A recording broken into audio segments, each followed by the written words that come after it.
Welcome back to Booze and the Rocks. My name is David Edwards, and today we're going to use these to make the Blood and Sand. But first, this.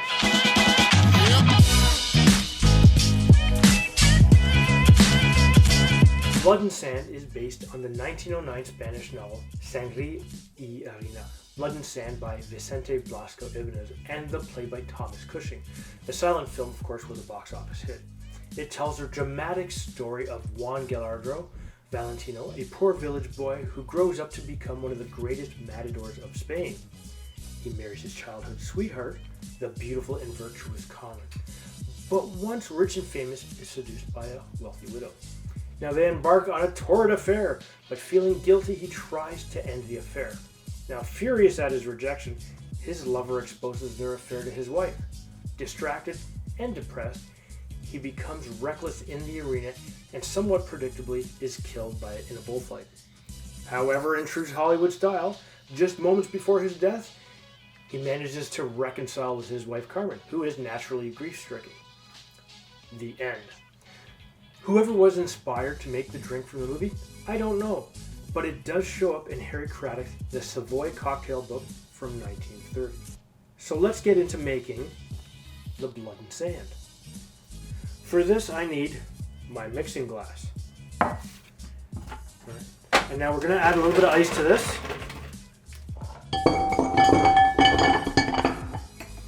All right. And for this, we begin with 3/4 of an ounce or 22 mils of a blended Scotch whiskey. And for this, I am using Monkey Shoulder.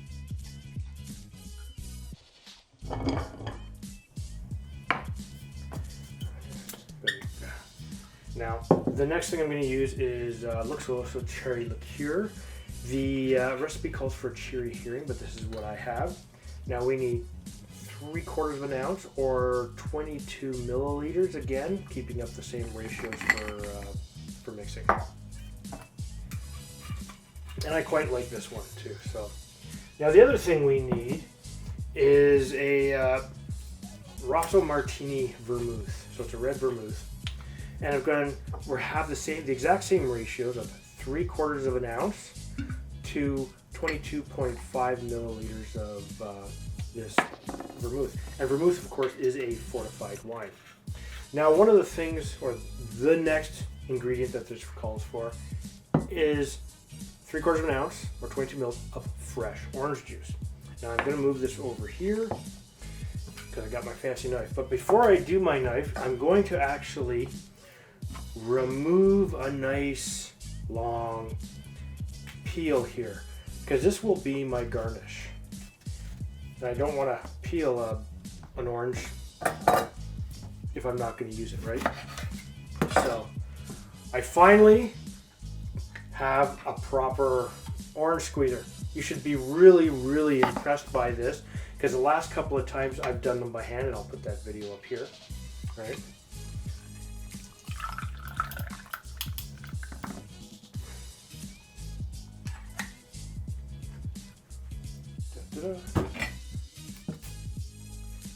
And just a little bit more. Wow, I didn't make a mess this time. That's impressive.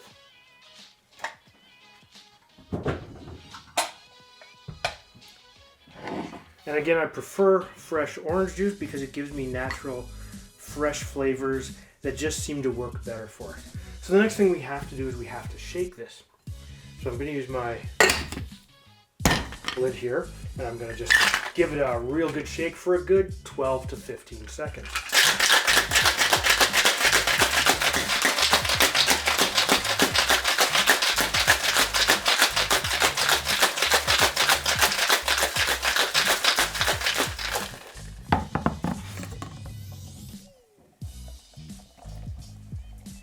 All right, let's see what we have here. Oop, smells good.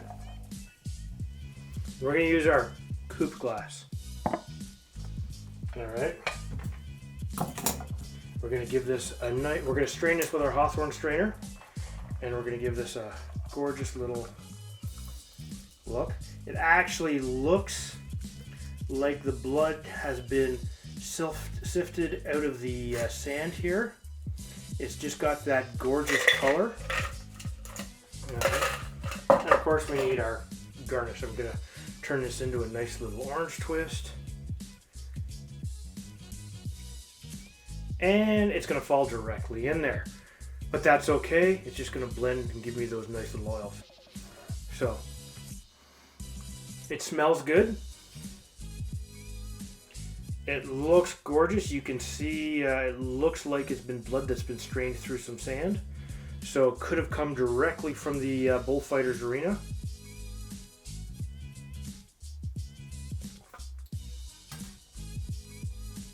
That's good. It is a B-list drink.